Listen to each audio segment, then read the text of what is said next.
Indie Mogul.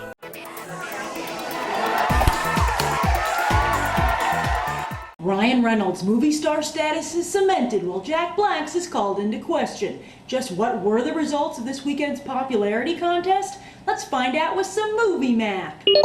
Yes, it's a laugh riot out there with 6 major comedies vying for your attention. But in the end, Sandra Bullock got her man and the box office crown as The Proposal nabbed the #1 spot with $34 million. And Bullock was certainly the glowing bride as this was her biggest opening ever, doubling her previous record for Premonition. As many of the trades predicted, this will be Bullock's first major hit since 2000's Miss Congeniality. As for The Groom, this is also Ryan Reynolds' biggest opening weekend ever. With the success of this movie and Fox having just given him his own franchise with Deadpool, Ryan Reynolds has stopped flirting with success and finally hooked up. Talk about going on a bender! The Hangover continues to party as it fell just 18% in its third weekend, coming in at #2 with another $27 million. That means The Hangover is now up to $153 million. Not bad for a movie that cost only $35 million to make. But Bradley Cooper and company ain't gonna work cheap for the sequel, which Warner Brothers greenlit before this movie opened because it was getting such great reviews. And it's already one of the most successful R-rated comedies ever made, coming in behind Scary Movie, There's Something About Mary, and Wedding Crashers. The Hangover. Feeling so lousy never felt so good.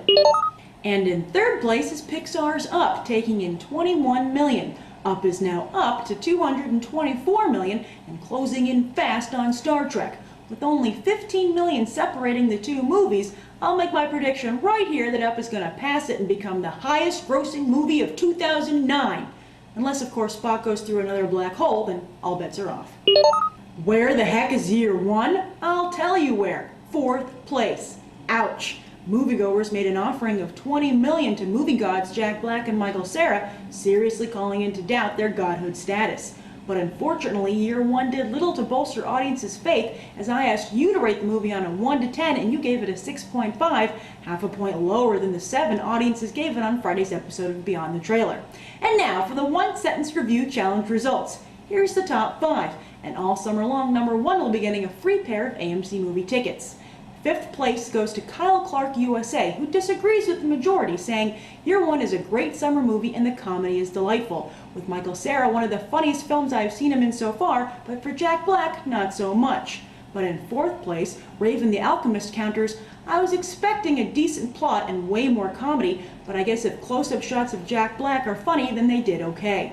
In 3rd place, Killer Whale Studios adds, while the movie was somewhat enjoyable, Year One is a perfect example of Hollywood taking something great, filling it with poor jokes and inaccurate history, and selling it to earn a quick buck. And runner-up Movie Kid Mike Reviews points out, this movie, while containing some funny scenes, often abandons its main draw, the parody of ancient times, in exchange for fart jokes and even a caveman can see coming from a mile away. And the winner of the free AMC movie tickets, Comedic Empire, sums it up short and sweet. Take the plot from the movie 10,000 BC and add a bunch of dirty jokes and you get Year One. I saw 2 movies this weekend and I'll tell you all about them after the break. It's all business at NASA. Best Job Ever is a weekly series profiling the coolest jobs in the tech space. Check it out at bestjobsever.net. Maybe you'll find your best job ever. My name is Mateo,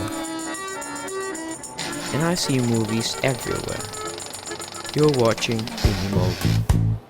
As we saw from Friday's episode of Beyond the Trailer and the results of this week's one-sentence review challenge, most people do not like Year One. However, I thought it was really funny. I don't know if it was the audience I was with, who also seemed to enjoy it, or that my expectations had been so lowered by hearing everyone's negative comments, but this movie just clicked for me. Was it genius? No, not at all. I wouldn't see it again or buy it on DVD, but I had a really good time going to see it.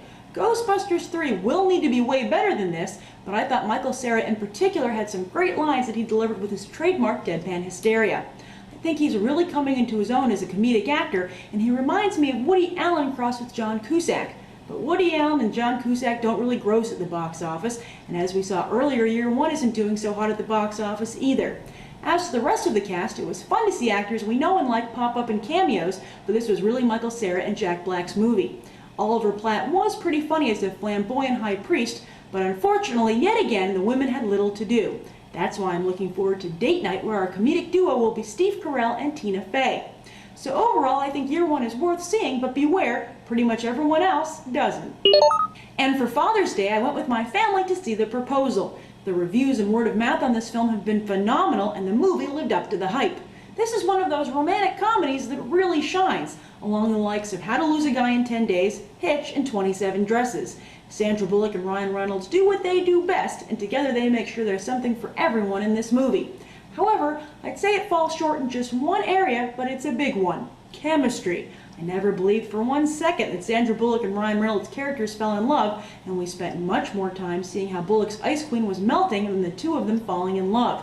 But it's still a great movie with two talented leads, gorgeous locations, and lots of laughs, especially from The Office's Oscar Nunez. Perhaps a sequel? I'd love to see The Honeymoon. As always, thanks for watching Movie Math, and I'll see you on Wednesday as Beyond the Trailer covers Transformers 2: Revenge of the Fallen. I'm Grace Randolph, and we just did some movie math. Subscribe, comment, rate it.